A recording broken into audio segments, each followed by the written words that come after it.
منتخب مصر اللي احنا بنسميه المنتخب التاني المشارك في كأس العرب، اللي هو مدربه كابتن حلمي طولان. انا ليا رأي اصلا في الموضوع ده. انا ضد ان المنتخب ده انشأ اصلا.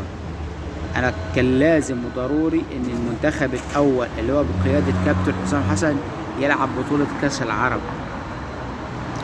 فحد ممكن يقول ايه، طب ازاي قبل بطولة افريقيا واللعيبة والمحترفين؟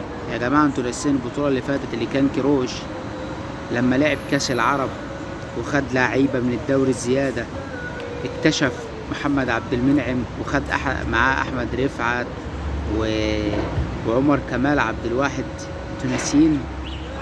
كان لازم حسام حسن يلعب بالمنتخب الأول.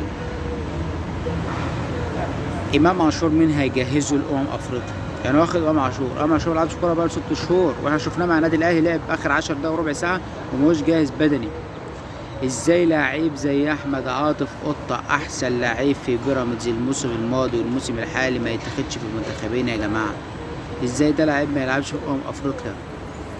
تاخد مصطفى فتحي اللي مصاب بقاله فترة وما بيلعبش، تاخده على حساب احمد عاطف قطة؟ كان لازم حسام حسن يلعب في البطولة دي عشان يجهز المنتخب للعيبة. ازاي يروح يلعب في افريقيا في 22 ولا 25 ديسمبر واللعيبه هتبقى بقالها شهر ما لعبتش ماتشات رسميه، هتكون لعبت ماتش واحد بس نيجيريا ودي؟ ازاي؟ انا بقول لك اهو، هندفع الثمن غالي في كاس العرب وفي افريقيا بسبب القرار الغبي ده.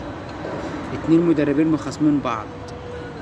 اذا كان حلمي طولان وحسام حسن مفيش تنسيق ما بينهم، طب انتوا قررتوا تلعبوا بمنتخب تاني، على الاقل خد لعيبه اتفقوا زي امام عاشور زي كذا لعيب، جهزوا افريقيا اللعيبه اللي كانت مصابه. هندفع الثمن غالي في البطولتين وبكره افكرك. ان شاء الله الكلام يطلع غلط وما يطلعش صح، بس الكوره لها معطيات، وربنا يستر على مصر في كاس العرب وفي افريقيا هنطلع بفضيحه.